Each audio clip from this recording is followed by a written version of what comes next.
À 91 ans, Brigitte Bardot surprend une nouvelle fois la France. Elle revient sur Et Dieu créa la femme, le film qui a bouleversé sa vie et révèle des souvenirs qu'elle avait toujours gardés dans l'ombre. Pour comprendre ce qu'elle dévoile aujourd'hui, il faut revenir à l'image qui a marqué une époque.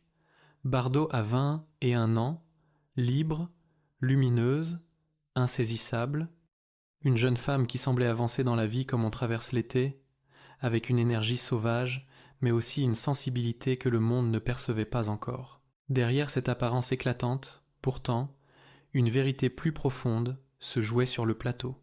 Au moment même où le tournage ouvrait sur une scène devenue culte, Bardot a ressenti une solitude silencieuse, soudaine, qui l'a suivie bien au-delà de cette journée. Une émotion forte qu'elle n'avait jamais vraiment commentée jusqu'à maintenant. Qu'a-t-elle vraiment vécu derrière les caméras ? Pourquoi a-t-elle caché ces scènes improvisées ? Aujourd'hui, Bardot accepte de remonter le fil de ces instants décisifs et de raconter ce qui se passait, non pas dans la lumière, mais juste en dehors du cadre. À 91 ans, elle dit enfin tout. Bien avant que le monde ne la surnomme bébé, Brigitte Bardot n'était qu'une jeune fille élevée dans une famille stricte où tout devait paraître parfait. Son enfance fut rythmée par la danse, la discipline et les exigences d'un milieu où l'image comptait plus que les mots. Mais derrière cette éducation impeccable, une autre vérité se dessinait déjà. Bardot rêvait de liberté, d'air, de mouvement, d'un espace où elle pourrait enfin respirer autrement que sous le regard vigilant de son entourage. À l'adolescence, le cinéma devint cet horizon nouveau.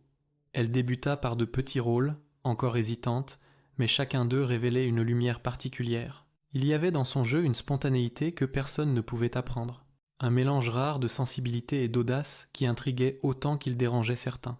Les réalisateurs voyaient en elle quelque chose de neuf, une présence capable de transformer la pellicule en miroir d'émotions brutes. C'est à ce moment que Roger Vadim entra dans sa vie. Leur relation, complexe et passionnée, dépassait largement le cadre professionnel. Vadim était fasciné par cette jeune femme qui semblait glisser entre toutes les étiquettes, entre douceur et révolte. Il fut l'un des premiers à comprendre que Bardot n'était pas seulement une actrice prometteuse, mais une personnalité singulière, porteuse d'une énergie que le cinéma français n'avait encore jamais capturée.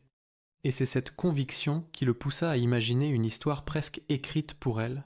Pour Et Dieu créa la femme, Vadim ne chercha pas une interprète. Il chercha Juliette, une figure aussi libre qu'insaisissable, capable de bousculer les conventions. Bardot correspondait à cette vision de manière presque troublante.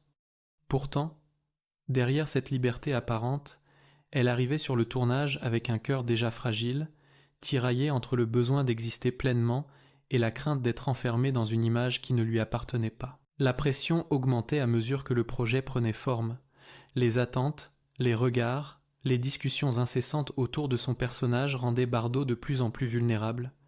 Avant même que les caméras ne s'allument, elle sentait que quelque chose d'immense était en train de se jouer. Elle ne savait pas encore que ce film allait changer sa vie, mais elle pressentait déjà que le chemin serait plus difficile qu'on ne l'imaginait.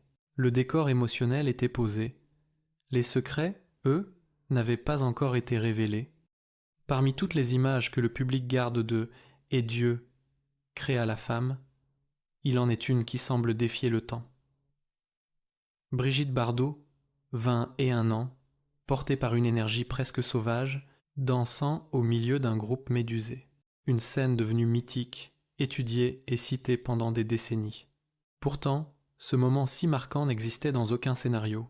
Il n'était prévu ni par Vadim, ni par l'équipe. Il est né d'un instant totalement imprévu. Ce jour-là, l'atmosphère sur le plateau était lourde, presque électrique. Les réglages techniques se multipliaient, les retards s'accumulaient, et Bardot, habituée à fonctionner à l'instinct, se sentait enfermée dans une attente sans fin. Elle observait les techniciens aller et venir, percevant une tension qu'elle avait du mal à ignorer. C'était l'un de ces jours où le tournage semblait avancer sans elle, où l'actrice devenait spectatrice d'un mécanisme rigide. Quand la caméra fut enfin prête, Bardot ne demanda aucune instruction. Elle s'avança, inspira profondément, puis, comme traversée par une impulsion qu'elle ne maîtrisait qu'à moitié, elle se mit à danser. Une danse libre, spontanée, presque déconcertante. aucun signal, aucune musique, juste une succession de gestes qui donnaient soudain une direction à la scène entière. Peu à peu, les regards se figèrent. Le silence se transforma en rythme. L'équipe comprit qu'un moment unique était en train de naître. Vadim, toujours à l'affût de la moindre vérité émotionnelle, fit signe de continuer à filmer. Il savait que jamais une répétition ne pourrait recréer ce souffle. Bardot n'interprétait plus un rôle, elle exprimait quelque chose de plus profond. Une part d'elle-même qu'elle n'avait encore jamais montrée si ouvertement. La frontière entre actrice et personnage disparaissait sous les yeux d'une équipe soudain silencieuse. Lorsque la danse s'intensifia, on sentit que quelque chose venait de basculer. Ce n'était plus un simple mouvement de liberté.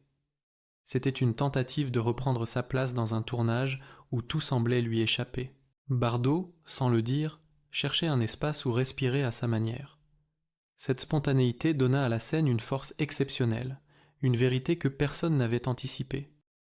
Au moment où la caméra s'éteignit, l'équipe resta immobile pendant quelques secondes, comme si chacun craignait de rompre un enchantement fragile. Bardot, elle, s'assit doucement, retrouvant son souffle. Elle murmura alors une phrase que seuls les plus proches entendirent. C'était nécessaire. Plus tard, elle avouera que cette improvisation n'était pas un acte de démonstration, mais un besoin intérieur. Une manière d'exister autrement au milieu de regards parfois trop lourds. Un appel discret, mais réel, à une forme de liberté personnelle. Ce secret longtemps tu, Bardot ne l'avait jamais complètement expliqué. Aujourd'hui, elle accepte de le partager. Cette scène culte n'est pas née d'un choix artistique mûrement réfléchi, mais d'un moment de vérité pure. Un moment qui, à sa manière, a façonné la légende qu'elle allait devenir. Dans tout ce que l'on raconte à propos de « Et Dieu créa la femme », il existe un épisode enveloppé de silence, presque effacé par la légende qui a grandi autour du film. Pourtant, pour ceux qui l'ont vécu, ces 3 jours sans Brigitte Bardot furent un moment suspendu, une parenthèse inattendue où l'équilibre fragile du tournage s'est fissuré. Un instant où chacun, du réalisateur au technicien le plus discret, a compris que rien dans ce projet ne dépendait autant d'une seule personne. Et ce retrait, souvent résumé à un simple geste d'humeur, révélait en réalité une vérité plus profonde. À cette époque, Bardot était au cœur de toutes les attentions. Le tournage avançait vite, parfois trop vite, porté par l'ambition de Roger Vadim et par l'effervescence du jeune cinéma français. Chaque scène filmée donnait naissance à une énergie nouvelle, comme si la caméra capturait un souffle qui ne demandait qu'à s'amplifier. La production y croyait. Les producteurs voyaient déjà un film audacieux, différent, capable de secouer les codes établis. Et au centre de cette mécanique, Bardot apparaissait comme un moteur indispensable, capable d'insuffler une vérité immédiate à la moindre image. Mais cette admiration, mêlée d'attentes pressantes, avait un revers que peu percevaient. Sur le plateau, Bardot ressentait parfois une distance étrange avec ceux qui l'entouraient. Le nombre croissant de regards fixés sur elle, le poids de ce qu'on espérait de son jeu, la manière dont certains discutaient de son personnage, comme si elle n'était pas là, tout cela créait un voile entre Bardot et le reste du tournage. Elle avançait dans ce film comme on avance dans un couloir étroit, guidée par la lumière au bout, mais heurtant presque chaque mur. Un matin, alors que les premières prises n'avaient pas encore commencé, un échange bref, presque anodin, provoqua un basculement intérieur. Pas une dispute, pas une scène, seulement une remarque glissée sans réellement y penser, comme il en existe 1000 sur les tournages, mais qui tomba exactement là où Bardot était la plus sensible. Cette petite phrase, que personne d'autre n'aurait retenue, réveilla chez elle l'impression redoutée d'être considérée comme un élément que l'on déplace, que l'on éclaire, que l'on cadre, mais pas toujours comme une artiste qui crée avec son propre souffle. Elle resta un moment sans bouger, puis posa calmement ce qu'elle avait entre les mains. Elle sourit brièvement, un sourire discret que peu remarquèrent, puis se dirigea vers la sortie du plateau. Certains crurent qu'elle allait simplement prendre une pause, d'autres imaginèrent qu'elle reviendrait pour la scène suivante, mais Bardot ne revint pas ce jour-là, ni le lendemain, ni le surlendemain. À sa place, une absence grandissait, une sorte de silence tangible qui modifiait la respiration même du tournage. Dans les premières heures, l'équipe tenta de continuer. On repeignit un décor, on ajusta une lumière, on avança quelques scènes secondaires. Mais très vite, tout prit un ton étrange. L'espace semblait trop vaste, les répliques trop creuses. Le plateau, pourtant si animé d'ordinaire, ressemblait soudain à un navire arrêté au milieu de la mer, sans vent pour gonfler ses voiles. Vadim, habituellement assuré, fit plusieurs allers-retours entre les loges, cherchant une explication qu'il ne trouvait pas. Il posait sa main sur le dossier d'une chaise vide, celle où Bardot s'asseyait chaque matin, comme si le bois froid allait lui répondre. Les conversations se firent plus prudentes. On se demandait si Bardot avait quitté le film, si elle reviendrait, si la production allait devoir revoir ses plans. Personne n'osait réellement imaginer ce film sans elle. Car au-delà de son interprétation, Bardot apportait à chaque scène une vibration unique, une spontanéité qui semblait réécrire le script au fur et à mesure. Sans cette présence, les images perdaient quelque chose d'essentiel. Pendant ces 3 jours, Bardot se trouvait loin du tumulte du plateau. Elle avait choisi le bord de mer, un endroit calme où le bruit des vagues remplaçait celui des projecteurs. Elle marchait longuement, parfois sans réfléchir à sa destination. Elle laissait le vent emmêler ses cheveux, comme elle le faisait lorsqu'elle était adolescente, bien avant le cinéma. Ce retrait n'était pas une rupture. C'était une pause pour retrouver un point fixe en elle-même, quelque chose qu'elle craignait de perdre au milieu de l'agitation du film. Elle écrivit aussi, dans un carnet qu'elle emportait partout. Des phrases courtes, des impressions, des questions qu'elle n'avait jamais eu le temps de poser. Elle s'interrogeait sur sa place, sur son rapport aux attentes des autres, sur ce que signifiait réellement être regardée par autant de monde.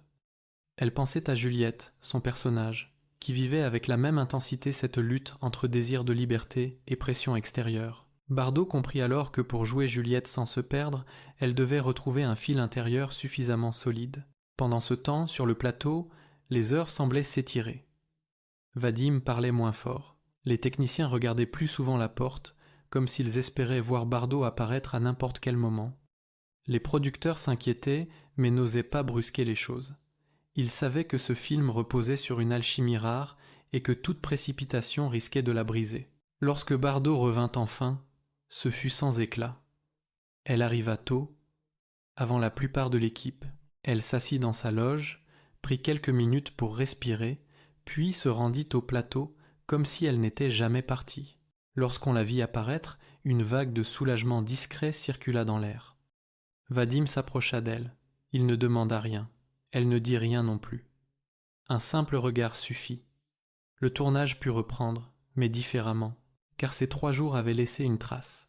L'équipe semblait plus attentive, plus respectueuse. Les silences n'étaient plus pesants, mais nécessaires. Bardot, elle, jouait avec une assurance nouvelle, une maîtrise silencieuse, nourrie par ce temps passé loin des caméras. Elle avait retrouvé son souffle.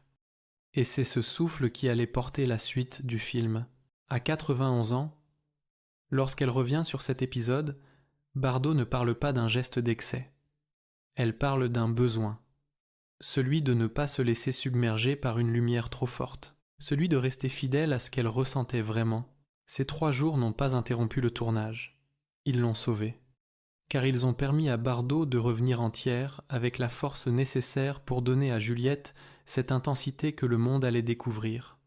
C'est l'un des paradoxes les plus frappants de l'histoire de Brigitte Bardot.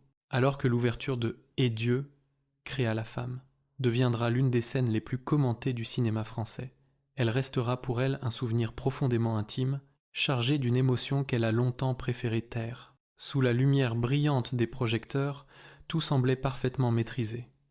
Mais dès que la caméra s'est arrêtée, une réalité bien différente s'est installée. Au moment de tourner cette scène, Bardot ressentait déjà le poids des attentes qui s'accumulaient autour d'elle. Le film devait être audacieux, neuf, différent de tout ce que le public connaissait. Vadim croyait en la force de son interprétation, en son naturel, en cette présence qui attirait l'œil sans effort. Mais Bardot, malgré son apparente assurance, arrivait ce jour-là avec une sensibilité mise à rude épreuve. Ses nuits étaient courtes, son esprit traversé de doutes, et le personnage de Juliette semblait absorber une part de sa propre vulnérabilité. La scène fut tournée dans un silence particulier, un de ces silences que l'on ne remarque que lorsqu'on y repense plus tard. L'équipe se concentra, les gestes furent précis, les lumières ajustées au millimètre. Bardot jouait avec une intensité qui surprit même les plus expérimentés du plateau. Ses regards, ses gestes, sa manière de s'abandonner, au rythme de la mise en scène, donnaient à l'instant une authenticité rare. Tout semblait parfaitement harmonieux. Pourtant, lorsque Vadim annonça que la prise était bonne, Bardot ressentit une vague intérieure qu'elle ne s'attendait pas à affronter. Ce n'était ni de la peur, ni de la fatigue. C'était une impression étrange de distance, comme si elle venait de regarder une version d'elle-même évoluer hors de son contrôle. Un glissement subtil, mais réel. Elle salua l'équipe d'un signe de tête, remercia calmement, puis quitta le plateau en silence. Dehors, l'air semblait plus lourd qu'à l'accoutumée. Saint-Tropez baignait dans une lumière dorée, mais Bardot ne voyait rien de ce décor familier. Elle marchait sans vraiment savoir où aller, simplement guidée par le besoin de s'éloigner un instant. Ce qui devait être un moment de triomphe pour l'équipe devenait pour elle un instant de retrait intérieur, une prise de conscience qui la suivrait pendant longtemps. Elle s'assit finalement sur un banc à l'écart. Le plateau n'était plus qu'un souvenir proche, mais déjà lointain. C'est là qu'elle comprit ce qui l'avait troublée. Ce n'était pas la scène en elle-même, ni les gestes répétés des heures durant. C'était l'idée que cette scène, destinée à ouvrir le film, serait aussi celle que le monde retiendrait d'elle. Un symbole peut être trop grand pour une jeune femme de 21 ans encore en pleine construction. Elle ne voulait pas être réduite à un instant, à une image, à une interprétation que d'autres transformeraient selon leur propre projection. Bardot avait toujours rêvé d'être artiste avant d'être icône, mais ce jour-là, elle sentit que la frontière qui séparait ces deux notions commençait déjà à s'effriter. La solitude qu'elle ressentit n'était pas une absence d'affection ou de soutien. C'était une solitude plus subtile, celle que l'on éprouve lorsqu'on réalise que son image échappe à son propre regard, une impression de se voir de l'extérieur sans pouvoir reprendre entièrement la main. Cette sensation, elle ne l'avait jamais décrite publiquement. Elle craignait qu'on ne comprenne pas ou qu'on interprète trop, encore une fois. Le soir même, elle rentra chez elle avant le reste de l'équipe. Elle ferma les volets, alluma une lampe douce et resta longtemps immobile à écouter le silence. Ce silence qui, pour la première fois, ne lui apportait pas de repos. Elle écrivit quelques lignes dans un carnet, comme pour mettre de l'ordre dans ses pensées, puis s'endormit tard, avec cette scène encore imprimée dans son esprit. Des années plus tard, Bardot confiera que cette journée avait marqué un tournant. C'est ce moment précis où elle comprit que la création artistique pouvait parfois exiger plus qu'elle ne le pensait. Non pas en termes d'effort, mais en termes d'impact sur son propre rapport au monde. Elle ne regretta jamais le film ni son rôle dans l'histoire du cinéma, mais elle reconnut que cette ouverture avait planté une graine, celle d'une réflexion profonde sur sa place, son image et son identité. À 91 ans, lorsqu'elle revient sur cette scène, sa voix reste posée, apaisée. Elle ne parle ni de peur ni de tristesse. Elle parle de lucidité. Ce jour-là, dit-elle, n'a pas détruit sa confiance. Il l'a réveillée. Il lui a rappelé qu'avant même de penser au public, elle devait d'abord se retrouver elle-même. Et c'est peu, être ce mélange unique de force et de fragilité qui continue, encore aujourd'hui, à faire de Bardot une figure singulière, intemporelle, inoubliable. Avec le recul, Brigitte Bardot observe son propre passé comme on feuillette un album de souvenirs dont certaines pages ont jauni, tandis que d'autres brillent encore d'une lumière vive. Et Dieu créa la femme n'a pas seulement marqué l'histoire du cinéma, il a façonné une partie de son identité, parfois malgré elle. Ces secrets qu'elle révèle aujourd'hui ne sont pas des révélations destinées à surprendre, mais des fragments de vérité qui éclairent différemment une œuvre devenue légendaire. Elle comprend désormais que chaque instant du tournage, du plus spontané au plus silencieux, a contribué à créer cette alchimie unique entre elle et son personnage. Les improvisations, les retraits, les moments de fatigue ou de lucidité furent autant de signes d'une jeune femme qui cherchait sa place dans un monde où tout allait trop vite. Ces vérités, longtemps gardées dans l'ombre, donnent une profondeur nouvelle à ce film qui, depuis près de 7 décennies, continue de captiver le public. À 91 ans, Bardot ne cherche ni justification, ni réécriture. Elle offre simplement une perspective apaisée, celle de quelqu'un qui a enfin trouvé la distance nécessaire pour comprendre ce qu'elle a vécu. Et dans ce geste, il y a une forme de gratitude, presque de tendresse, envers la jeune femme qu'elle était. une jeune femme à la fois libre et fragile, dont le charme spontané a changé la trajectoire d'un cinéma tout entier. Aujourd'hui, ces mots résonnent comme une invitation à regarder au-delà des images, au-delà des légendes, à se rappeler que derrière chaque mythe se cache une histoire humaine, faite de doutes, de choix et de moments suspendus. Et est-ce précisément cela qui rend Brigitte Bardot éternelle ?